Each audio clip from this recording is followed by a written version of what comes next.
Genelia, thanks so much for joining us. It's great to have this chance to interact with you, and also in your new avatar as you become entrepreneur and venture into a whole new space. You've been so passionate and so involved with the launch of Indian Meats.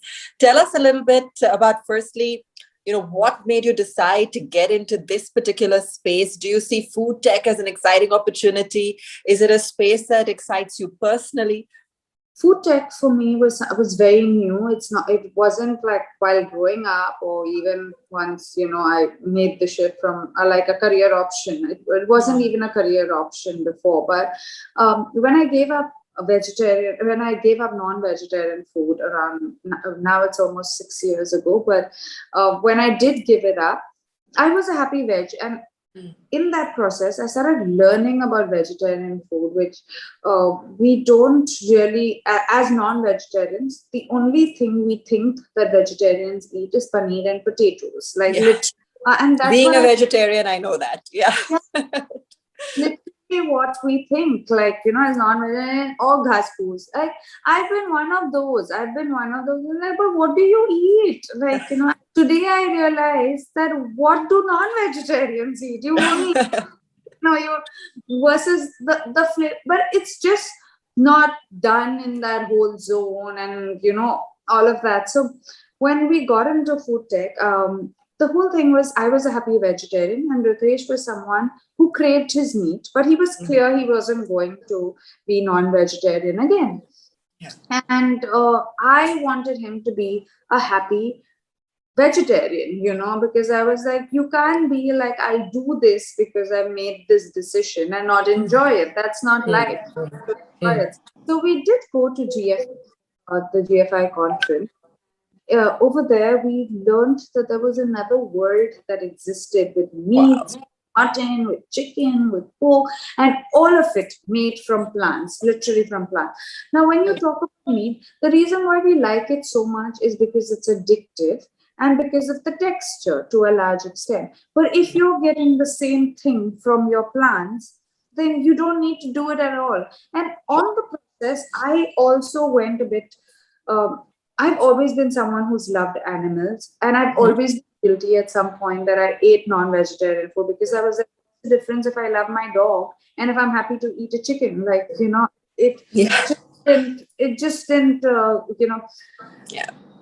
So I went into like, when you have children, I think you just realize that it's so unfair, the stands that you take sometimes.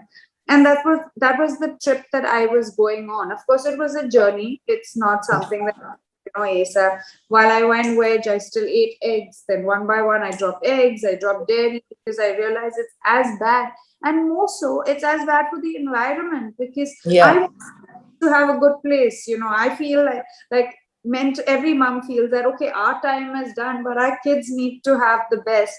And in that process, we are harming our own place that they need to live in, our own world that they need to live in, So we literally went into statistics, and I started understanding food from a very minute way. Like, I understood, I was someone who understood antibiotic resistance, right? I understood antibiotic resistance, but then I was like, here we're feeding the chicken, we're feeding the egg with antibiotics.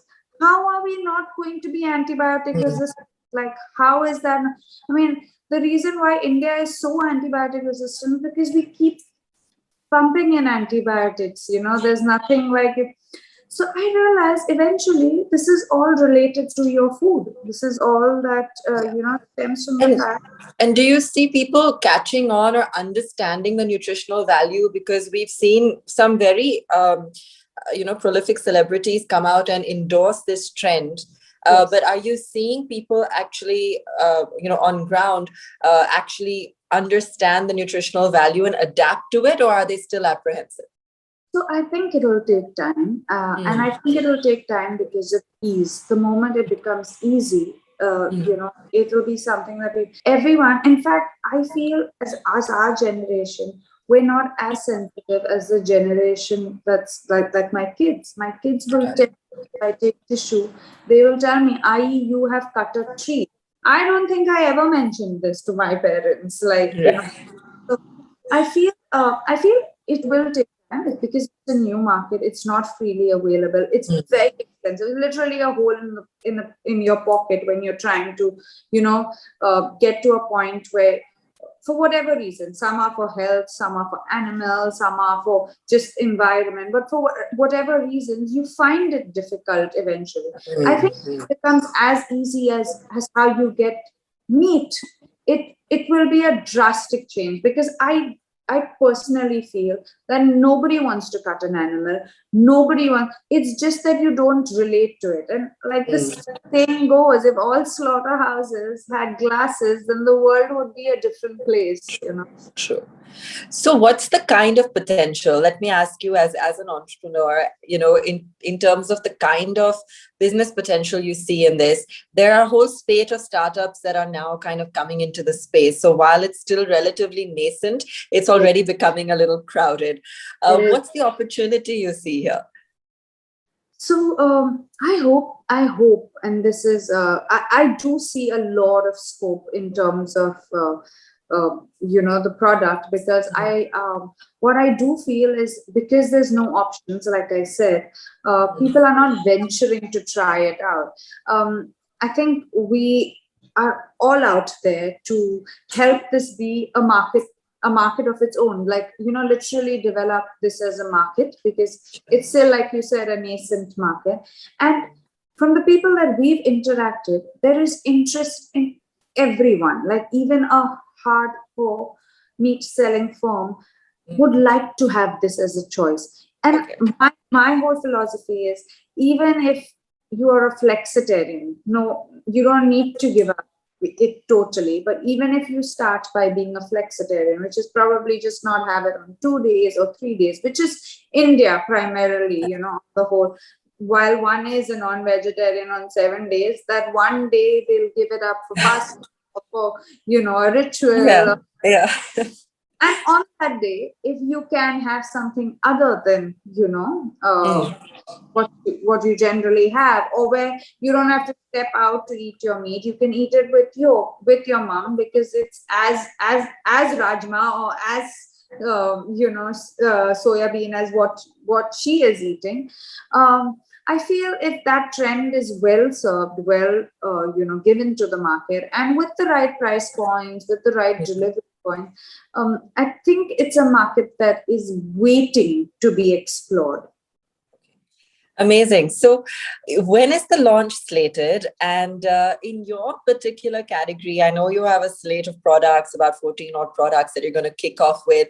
Anything that you'd like to tell our viewers about Indian meats, the USP, or what they should kind of watch out for when you hit the stands?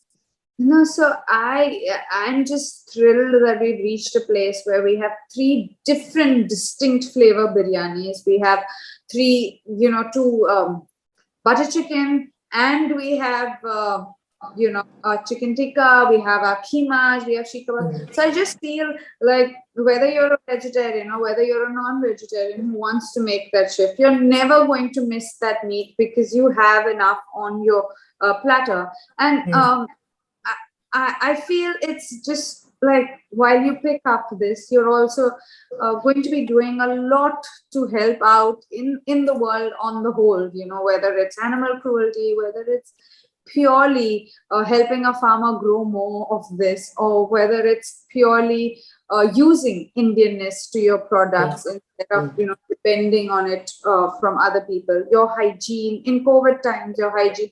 I know a zillion people who have found it really difficult cooking every single day of their life while they're working. I mean, here's an option for you that is faster. And, somewhere we've also got acclimatized to this whole life of having to do things by ourselves. Like, we just the world, we realize that you can do so much from home. So you also get your food, which is safe and packed and easy and fast. So yeah, I look forward to a lot of consumer feedback and a lot of growth in a segment that I feel is waiting to be explored. So if we had to sum it up, if you had to tell people, and I'm asking because, given your personal story with vegetarianism and, flexitarianism, and, also, trying out some of this with your own family. You've also studied nutrition at Cornell, and really, gone into detail in terms of the industry and some of the trends at the forefront of the industry right now. If you had to share with people the top 3 or 5 reasons why they should adapt, to Indian meats, just in bullet form, what would they be? So I would definitely say it's something that is that helps the environment threefold, and everyone's aware of this today. Whether it's me, everyone's making it in their own small way. I mean, we may not do it drastically, but we're still trying. We still try to take up bottles. We're no more buying plastic bottles, or we're trying. So this helps it hugely, because to accommodate so many chickens, you need that much space. And if not, like people say, the West has beef, and that's the reason why that. But so is chicken and mutton, and so is it. I mean, you see those poor chickens being put into that literal cubicle. Try it yourself, and let's figure out whether you can do it. You're just doing a good deed. Like when I gave up eating this, and I'm still dietary, I'm still trying every day with clothes, with everything. I'm trying my best. And if everyone tries that 1%, I just feel you're making the world better, and you're treating species as how it should be treated, equal. We talk about treating them like this and treating, but we really don't go out there and do those things. So I feel that is a big point. I feel number 2, you are not compromising. You are getting your meat, and whether you want to use it like Imagine Meats, or whether you want to recook it and put in spices and make it tasty, or make it less spicy, or use your own kind of, you have that option. It's just like what you're doing with meat, so why not? And 3, I would say, like, to a large extent, I would say that we need to do this. We need to do this for our kids. We need to do it for them. We need to teach them. My kids are vegan. My kids eat plant-based food. And every time they eat, because they're thin kids, people are like, give them some ghee, they're so thin. And I'm like, they're fine. Like, they are thin. Like, they are thin, they're strong, they play. And I have seen it personally. I have seen energy threefold versus 1/4. And because I literally know nutrition, and I count nutrition. Everyone's whole deal is are they getting enough of protein? I literally count my children's protein every day, and I promise you it's way more than what they would by just eating one piece of chicken, and which they have also done. Like I'm coming from that space of having done this and that, and I just feel it's so much lighter on their systems, because their digestion is in place. They, the fact people don't even relate to constipation and acidity as issues, and that is largely because there's no fiber in non-veg. That's largely because there's no fiber in non-veg. So if you just sit down and realize, fine, if you're going to eat a big bowl of salad and you're non-veg, you're helping your system. But if you're not doing that, you're not really helping the system. So make the change for yourself first, versus it being for others.